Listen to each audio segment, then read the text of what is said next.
तो मैं ये बात कर रहा था कि ये स्लाइड को लेके कि हमको अगर अब चाहें तो हमने ये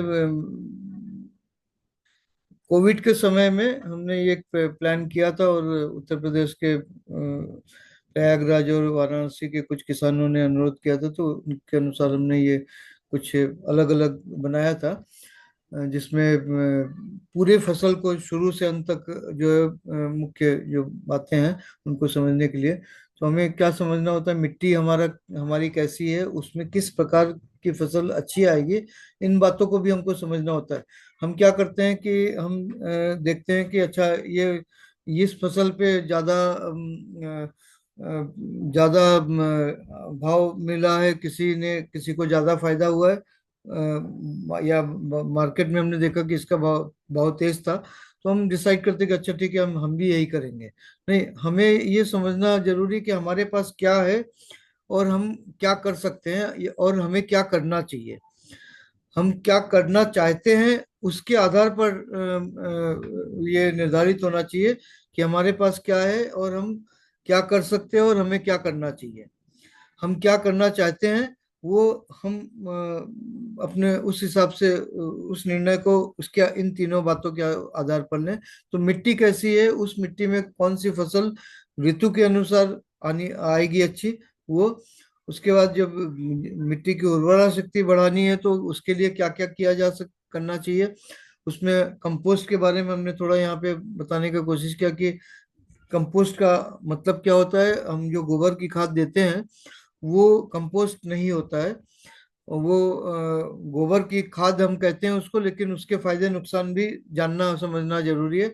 और उसके फायदे नुकसान क्या होते हैं वो आप जब ये वीडियो देखेंगे तो आपको समझ में आ जाएगा।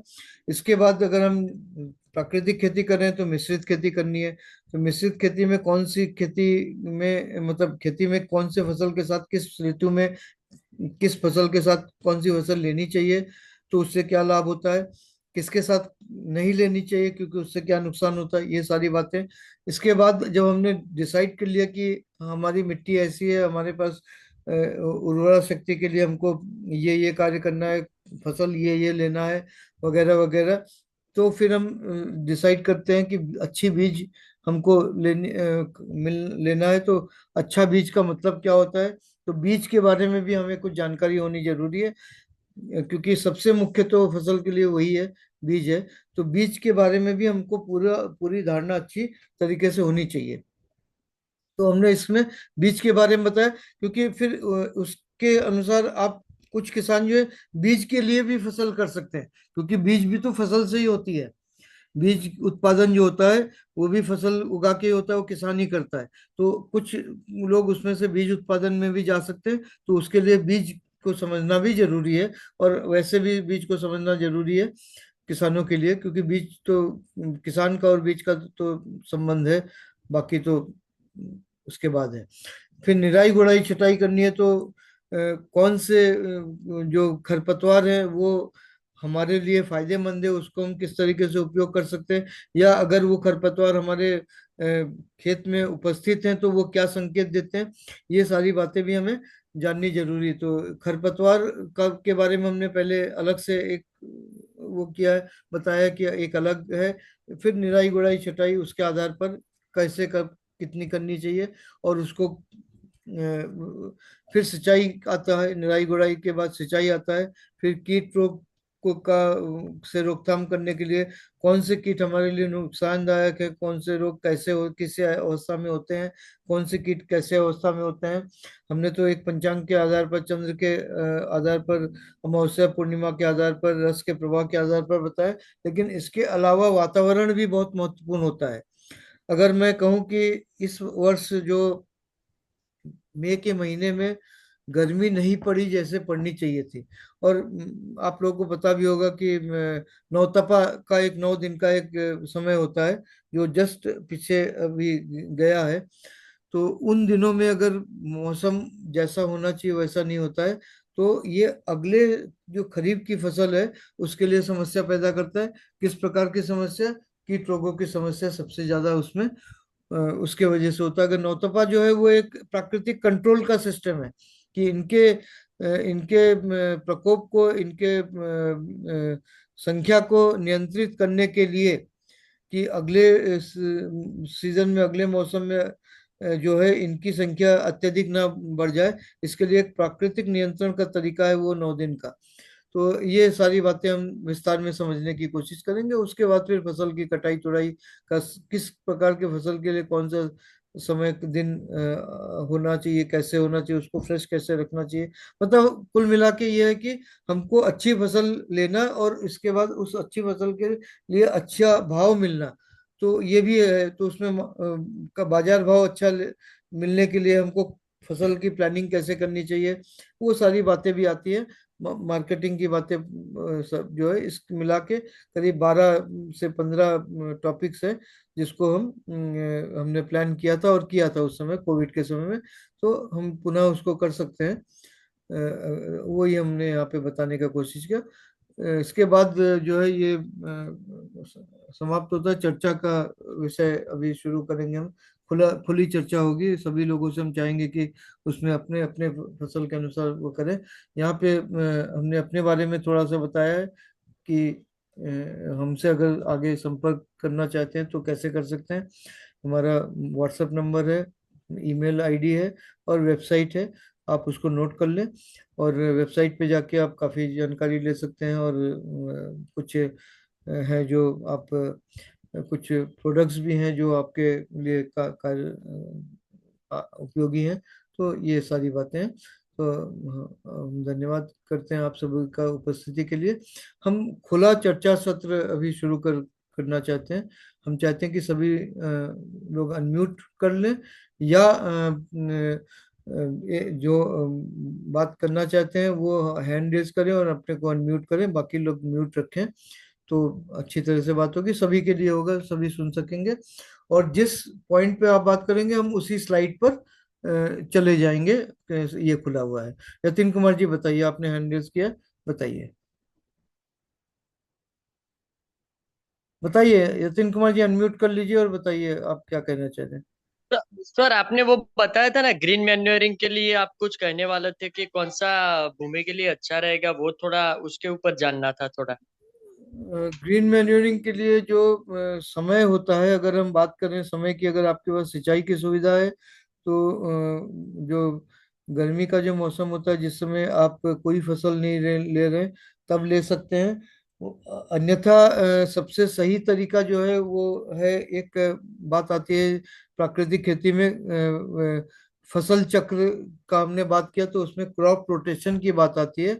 और उस क्रॉप रोटेशन में जैसे आपके पास जमीन है, कितनी भी जमीन हो, 1 एकड़ हो या 10 एकड़ हो, जितनी भी जमीन हो, आप पूरे जमीन में जो है उसको आप 5 भागों में विभाजित कर ले।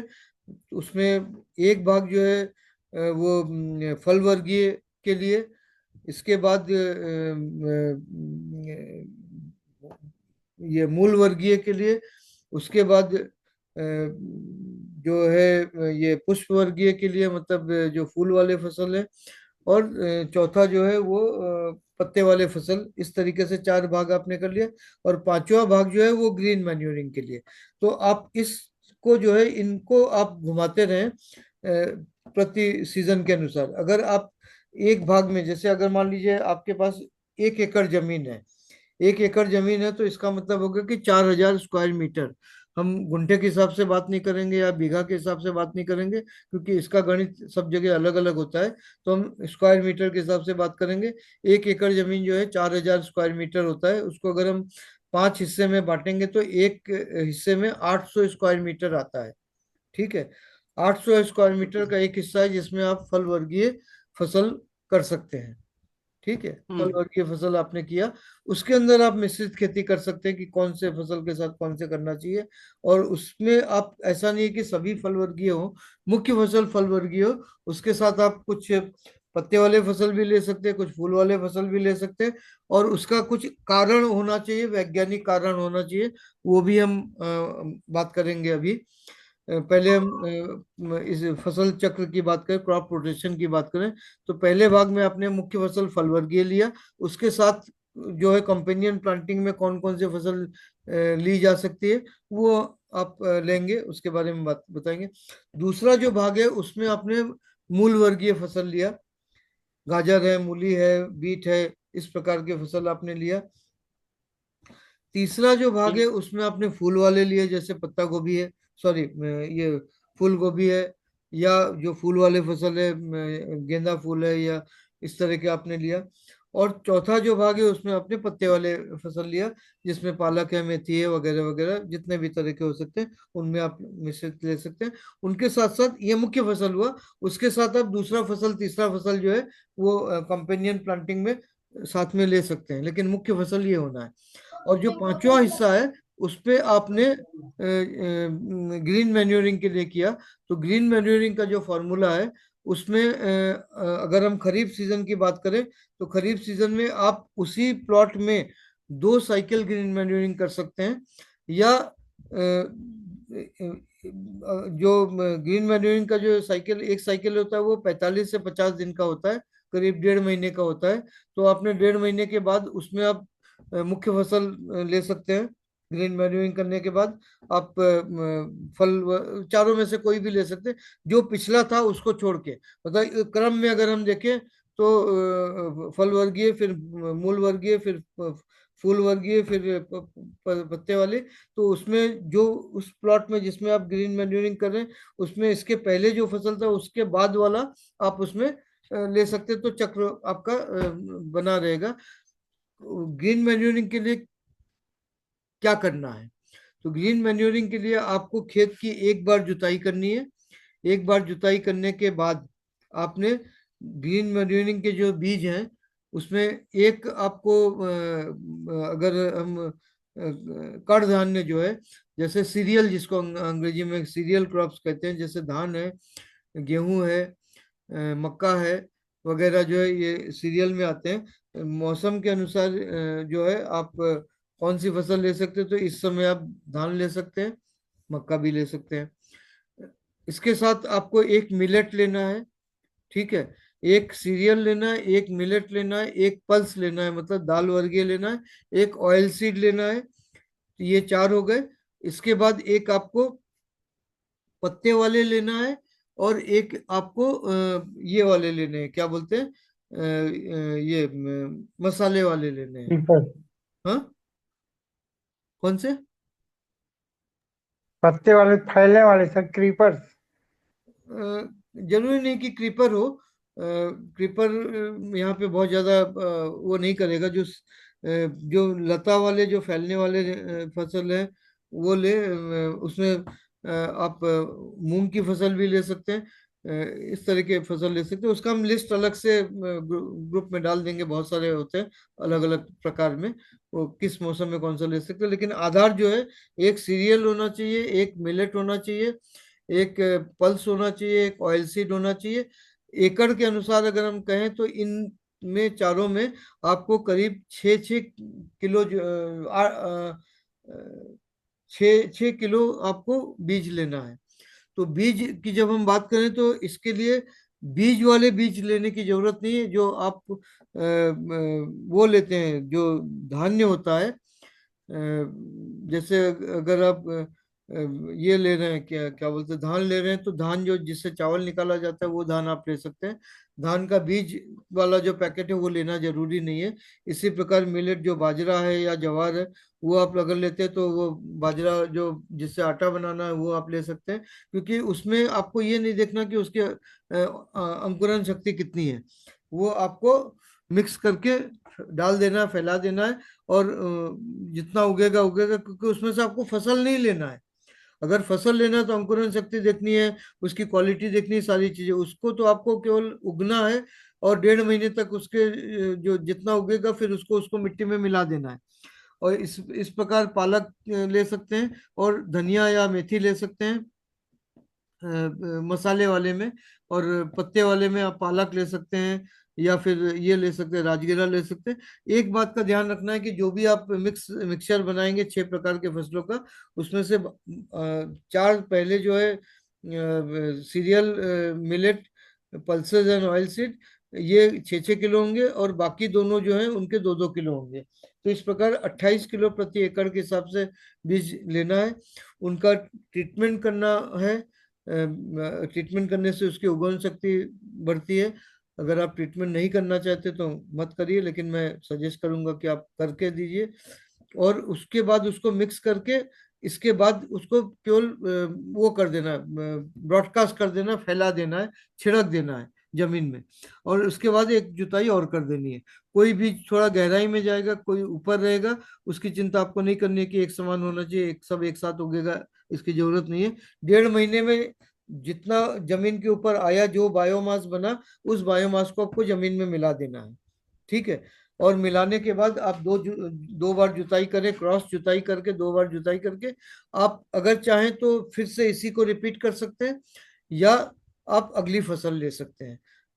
आपके ऊपर है कि आपके मौसम के अनुसार आपकी जो फसल का जो प्लानिंग है, जो योजना है, उसमें क्या फिट बैठता है।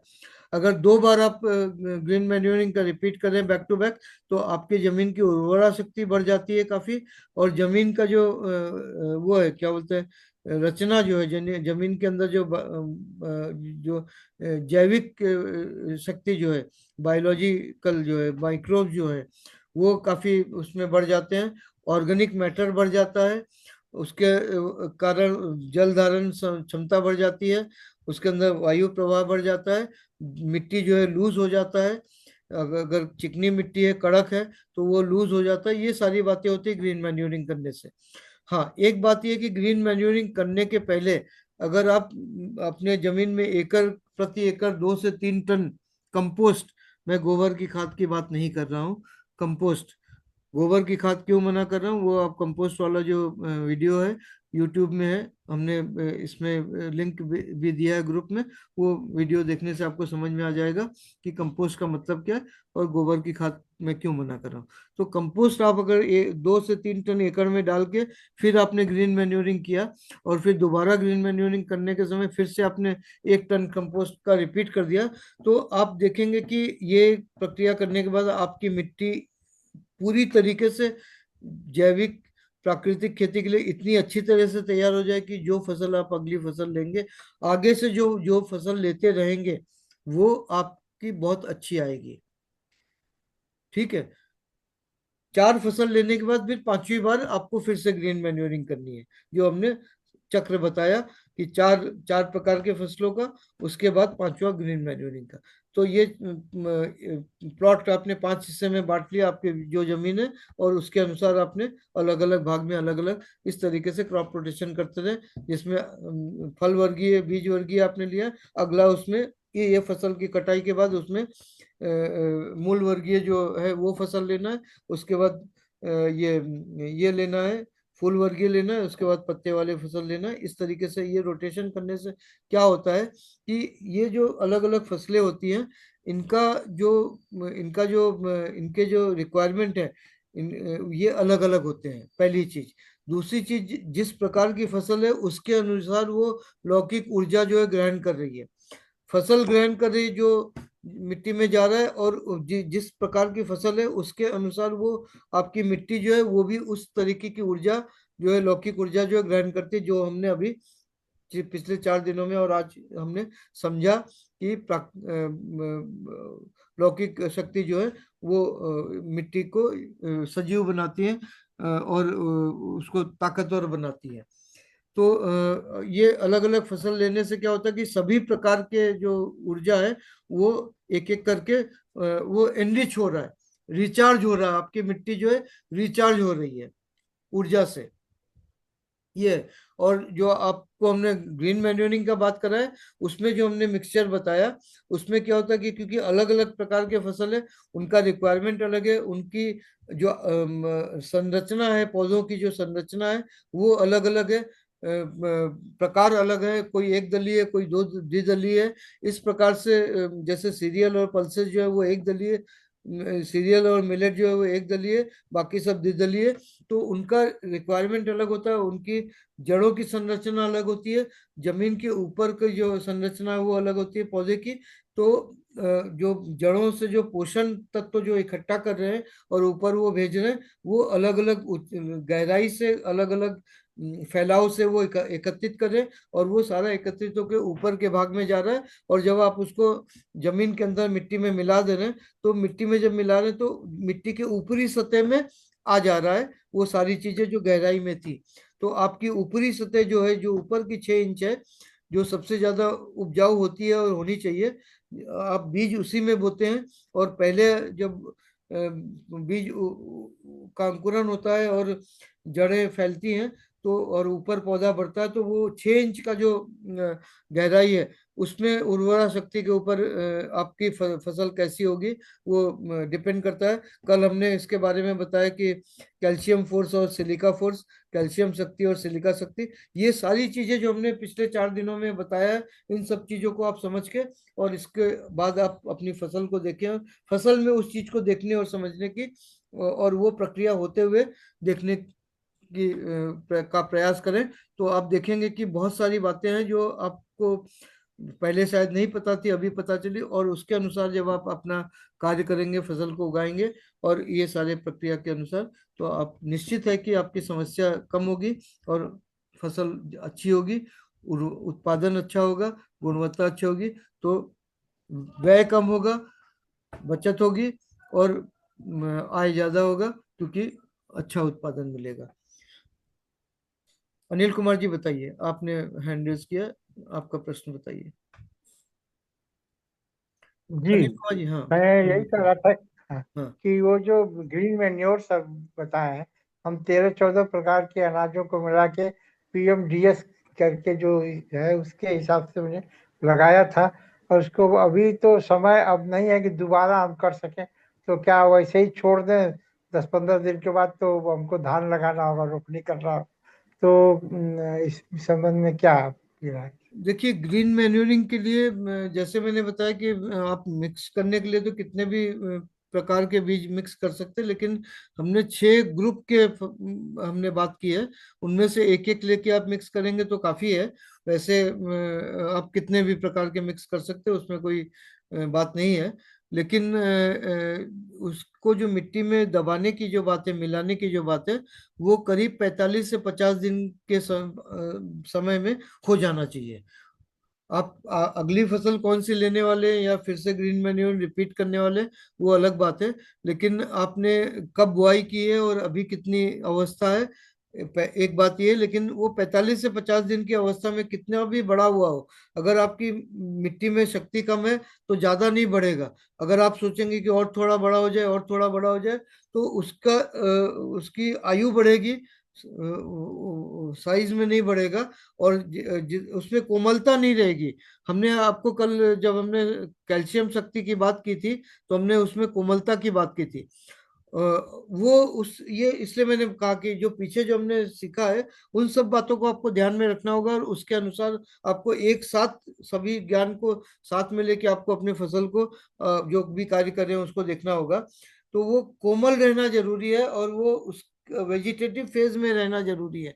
अगर वो रिप्रोडक्टिव फेज में चला गया, अगले उसमें चला गया, उसके पहले अगर फूल आने शुरू हो गए हैं, उस समय आपको ये दबा देना। कुछ फसल होते हैं जिसमें 35-40 दिन के समय में फूल आने शुरू हो जाते हैं। इसलिए मैं बोल रहा हूँ कि 45 से 50 दिन, कुछ देर भी होते हैं। जो आप मिक्सचर बनाएंगे उसमें सब एक साथ नहीं होंगे, इसलिए 45 से 50 दिन के समय अंतराल में उसको दबा देना है।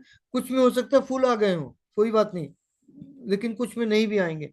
आप उससे आगे मत जाइए। अगर आपको धान लगाना है, अभी 15 दिन है, तो इसको 15 दिन के लिए रख दिया, वो मत करिए। आप इसको मिट्टी में मिला दीजिए। आपने मिट्टी में मिला दिया, इसके बाद उसका कार्य आगे है ना, बहुत सारा कार्य है मिट्टी के अंदर, उसको होने के लिए भी समय लगता है। वो अगर नहीं हो पाया और आपने अपने अगली फसल लगा दी, तो उसका फायदा अगली फसल को पूरी तरीके से नहीं मिल पाएगा। तो इसलिए ये भी कहा जाता है कि ग्रीन मैन्यूरिंग करने के बाद अगर अपने अगली फसल ले रहे हैं, तो बीच में मतलब जमीन में जब आप मैन्योरिंग करें, ग्रीन मैन्योरिंग करें या कंपोस्ट डालें, करीब 2 सप्ताह का समय देना जरूरी होता है। और ये जो काम कर रहे हैं ये कृष्ण पक्ष में करना है। अभी कृष्ण पक्ष आज से शुरू हुआ, अभी समय है इसको मिला देने का। इसको जब मिट्टी में मिला देंगे तो इस समय मिट्टी के अंदर की जो प्रक्रिया है वो ज्यादा होती है, वो हमने आपको बताया है। तो आप ये इंतजार मत करिए अगर 45 दिन हो चुका है तो। सर 40 दिन हुए हैं, लेकिन 3.5 फीट के लगभग हाइट हो गई नहीं और ठीक फुल है। ब्लैक है, पूरा नहीं ठीक काला है। है। आप 3.5 फीट हाइट हो गई तो मैं समझता हूँ कि आप अभी भी दबा देंगे तो चलेगा। ऐसा नहीं है कि ठीक है, 45 दिन ठीक है। पूरा गिन के होना चाहिए। ये हाइट की भी बात है, 3.5 फीट अगर हो गया तो थोड़ा ज्यादा ही हो गया। उसमें कोमलता कितनी है वो हम्म, आप देखिए। आप उसको और थोड़ा पहले भी कर सकते थे, कोई दिक्कत नहीं थी। लेकिन कोमल रहना जरूरी है। और उसके अनुसार क्या क्या आपने डाला है, अगर जल्दी बढ़ा है तो आपके मिट्टी में शक्ति है, अच्छी बात है, और बढ़ जाएगी। आप उसको अभी कर देंगे तो अच्छा रहेगा, अगले 2-3 दिन के अंदर कर ठीक है, देंगे तो अच्छा रहेगा। ठीक है, ठीक। ज्यादा ठीक से सर, ज्यादा इसको अगले कर 5 दिन पड़ते के हैं। अंदर ये, हाँ। ठीक है। ठीक है। ये ढेंचा बोरू का ग्रीन मैन्योर नहीं करना है क्या? हाँ, नहीं ढेंचा ढेंचा भी और आप बोरू। कर सकते हैं। देखिए ढेंचा इसलिए कहा जाता है कि ढेंचा जो है वो लेग्यूम है।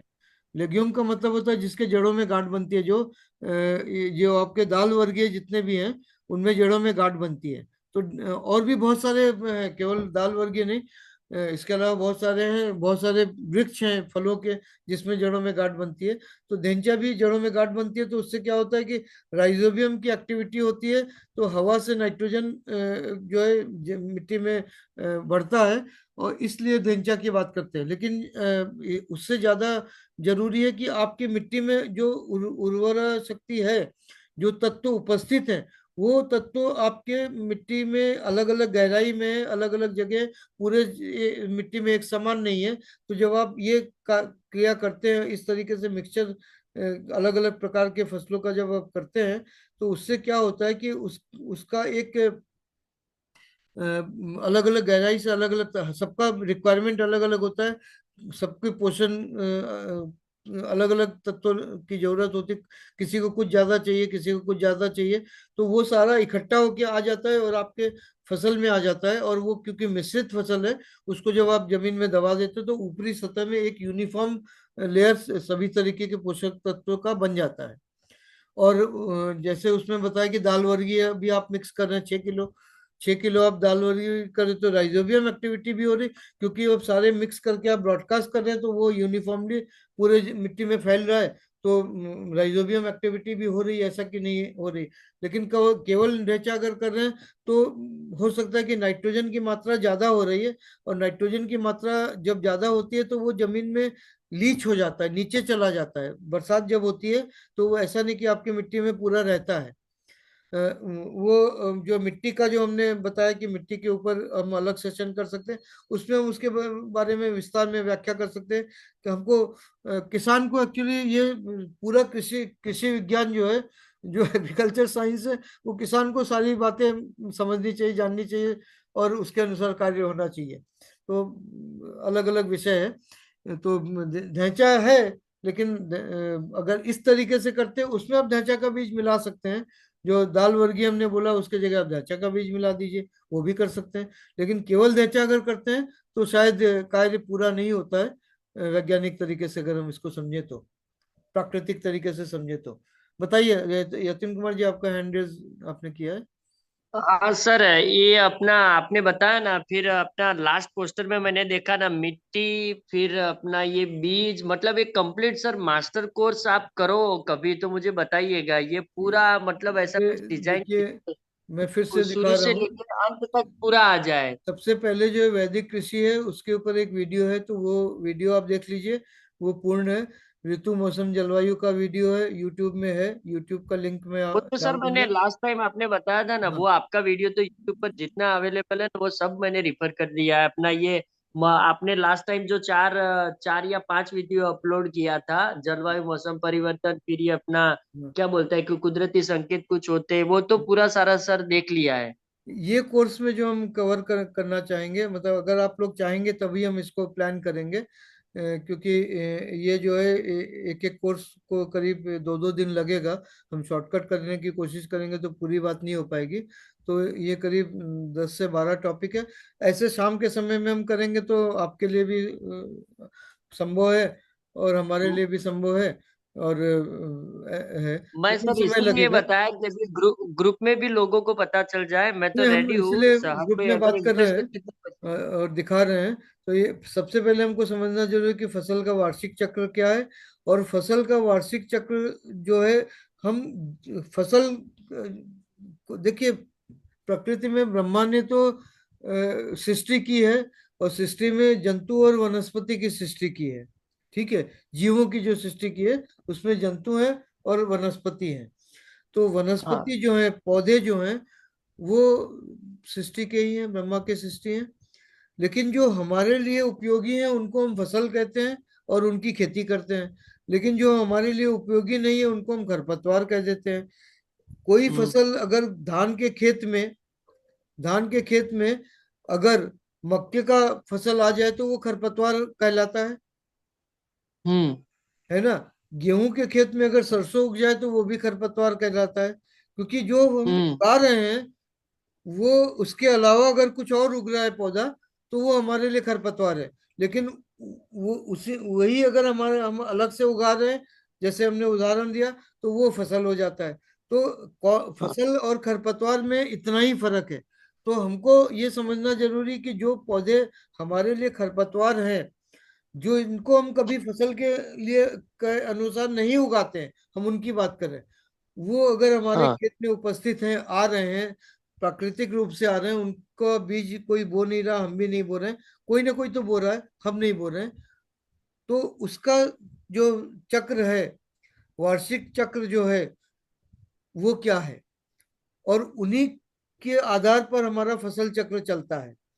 और उनकी उपस्थिति हमें क्या संकेत देती है, बहुत महत्वपूर्ण है। और वो हमारे लिए किस तरीके से उपयोगी है, ये भी हमको जानना जरूरी है, समझना जरूरी है, और उपयोग में लेना जरूरी है।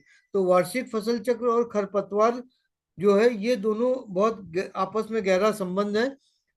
तो इनको हम वार्षिक फसल चक्र से शुरू करके हम खरपतवार को समझे। उसके बाद हम मिट्टी को समझे कि खरपतवार जो है हमें संकेत देता है कि हमारी मिट्टी कैसी है। तो हम पहले खरपतवार को समझ लिए, उसके बाद हम मिट्टी को समझने की कोशिश करें। फिर वो मिट्टी कैसी है उसको समझ के मिट्टी की उर्वरा शक्ति बढ़ाने के लिए हम कंपोस्ट देना है, और ग्रीन मैन्यूरिंग करना है तो ग्रीन कंपोस्टिंग करना है। ये उसके बारे में।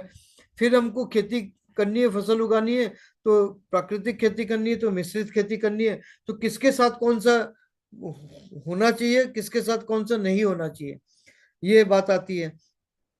उसके आधार पर हम बीज की बात करें कि हमको बीज लेना है तो कौन सी बीज लेना है, तो बीज की पूरी जानकारी, पूरी समझ होनी चाहिए विस्तार में। फिर निराई गुड़ाई छटाई की बात है, सिंचाई की बात है, कीट रोग की बात है, क्योंकि ये सब आपस में जुड़े हुए हैं। निराई गुड़ाई और कीट रोग भी आपस में जुड़े हुए हैं। सिंचाई भी कीट के साथ और निराई गुड़ाई के साथ जुड़ा हुआ है, खरपतवार के साथ जुड़ा हुआ है, सब आपस में एक दूसरे का संबंध है। ठीक है, फिर फसल की कटाई वगैरह है। इसके बाद जो है और एक इसमें हम टॉपिक जोड़ेंगे जो हमने यहाँ पे नहीं लिया था उस समय, वो है मार्केटिंग। कि हमको अगर जो हम फसल उगा रहे हैं उसकी मार्केटिंग करनी है, तो हमारी फसल की प्लानिंग कैसे होनी चाहिए कि हमको मार्केट में हमको अच्छा दाम मिले। तो ये एक अलग विषय है जो जिसको हम साथ में जोड़ेंगे। तो कुल मिला के अगर हम बात करें तो 5 यहाँ पे हो गए मार्केटिंग मिला के, 4 यहाँ पे हो गए, 9, और यहाँ पे 2, 11-12 टॉपिक होता है। तो समझ लीजिए कि 12 दिन में हम इसको पूरा कर सकते हैं, इस तरीके से अगर हम कहें तो वो आप हम इसके ऊपर एक वो डाल देंगे। आप लोग एक बात मैं ये कहना चाहता हूँ कि इसमें कुल मिला के अभी 9 लोग उपस्थित हैं। 9 में से मैं अगर अलग कर दूं, मैं खुद को अलग कर दूं, तो 8 लोग अभी उपस्थित हैं, जो अभी इस समय हैं हमारे साथ। लेकिन रजिस्ट्रेशन 16 लोगों ने किया था। तो जो लोग अनुपस्थित हैं मैं थोड़ा सा दुखी हूँ कि लोग रजिस्ट्रेशन करने के बाद इसमें अपनी उपस्थिति नहीं दर्ज करा रहे। हम कोई अटेंडेंस नहीं ले रहे हैं, लेना भी नहीं चाहते, और उसका कोई मतलब नहीं। हम चाहते हैं कि आप अटेंड करें। ठीक है। इसके पहले के सेशन में भी 9 लोग नहीं थे, मतलब 8 लोग नहीं थे, कम थे। आखिरी सेशन में आए हैं। आप वीडियो जरूर देखेंगे, हम वीडियो अपलोड कर रहे हैं और आज का भी करेंगे। लेकिन वीडियो देखना और सीधे जुड़ने में फर्क होता है, पहली बात। और दूसरी बात है कि जो चर्चा हो रही है उस चर्चा में आप अपनी बात रख सकते हैं। थोड़ा समय बचा है, लेकिन फिर भी मैं 1-2 लोगों से चाहूंगा कि आपकी अगले फसल की तैयारी क्या है, क्या योजना है, क्या प्लानिंग है। और अभी जो हमने 4 दिन, आज 5, आज का मिला के 5 दिन, उसके अनुसार आपको क्या नया समझ में आया आपकी योजना में, आप कैसे वो कर सकेंगे। 3 मिनट का समय है, उसमें 1 या 2 लोग बोल सकते हैं। हैंड रेस करके आप बोलें तो हमको भी थोड़ी संतुष्टि होगी कि हमने जो समय आपका लिया, आपको समय दिया, उसका कुछ लाभ आपको मिल रहा है, मिला है। हैंड रेस करें और बताएं। और कोई प्रश्न हो तो प्रश्न भी पूछें, ऐसा नहीं है कि खुला मंच है। आप अपना प्रश्न भी पूछ सकते हैं, अनम्यूट कर लें, तो हैंड जैसे रेस करें। मूंग का अगर लगाना है और उस समय बारिश नहीं आना चाहिए तो उसका कैसे प्लानिंग करें? किसका? मूंग मूंग की फसल लेनी है। मूंग के लिए जो है मैं ये कहूंगा कि मूंग जो है करीब 2 सवा 2 महीने की फसल होती है, 60-65 दिन की। तो उसको आप अगर ग्रीन मैन्यूरिंग कर रहे हैं तो ग्रीन मैन्यूरिंग वाले में आप उसके बाद पहली फसल जो लेंगे उसकी मूंग की लीजिए। तो वो आपके प्लान में बिल्कुल फिट बैठता है। आपने बरसात के पहले हिस्से में ग्रीन मैन्यूरिंग कर ली, उसको जमीन में दबा दिया। उसके बाद जो दूसरी फसल लेनी है वो मूंग के लिए, केवल समय ये देखना है कि उस समय मौसम जो है, जब आप ग्रीन मैन्यूरिंग को जमीन में मिला रहे हैं उस समय जो गैप पड़ता है उस समय आप करेंगे। और मूंग की बुआई भी उस हिसाब से करेंगे। उसके लिए आप बाकी वीडियो जो है मानसून वाले, उसको देख के आप समझ सकेंगे कि किस प्रकार का वो रहेगा, मौसम रहेगा, कब ऐसा रहेगा। जब आपको थोड़ा सा गैप मिलेगा उसके अनुसार।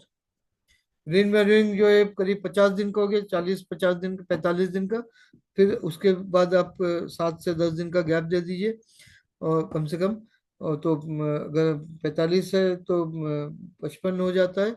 और 50 अगर है तो 60 दिन हो जाता है। ऐसा मान लीजिए 2 महीना इधर हो गया, और उसके बाद 2 महीने का मूंग का फसल। 4 महीने में आप जो फसल कटाई करेंगे मूंग की, बिल्कुल सूखा मौसम रहेगा उस समय। जून एंड से अगर शुरू करेंगे तो जुलाई, अगस्त, सितंबर, अक्टूबर के एंड में आप कटाई करेंगे तो बिल्कुल आपको सही वो मिलेगा, दशहरा दिवाली के बीच में। जिस समय बरसात अगर होती भी है तो 1 आध दिन हल्की बरसात हो जाती है, अगर लेट बारिश हुई तो। दिवाली के पहले तो नहीं होती। अब मौसम का कुछ कहा नहीं जा सकता, लेकिन कैसे उसका पूर्वानुमान लगाना है उसके बारे में हमने बात किया है। उसके अनुसार कर सकते हैं और अपना समय उस हिसाब से एडजस्ट कर सकते हैं। बुआई की तारीख जो है उसका आधार भी आपने समझ लिया है। उसके अनुसार कटाई जो ग्रीन मैन्यूरिंग की जो है कृष्ण पक्ष में करना है। उसके बाद अमावस्या आएगा, उसके बाद जो पूर्णिमा आएगा उसमें मूंग की बुआई करनी है। तो वो जो 10 दिन का गैप मैं बता रहा हूँ, 10 से 12-15 दिन का, वो भी आपको मिल जाता है। 1 मिनट से कम समय है, तो कुछ और कहना चाहते तो कह सकते हैं, शायद हम उसका जवाब नहीं दे सकें। मैं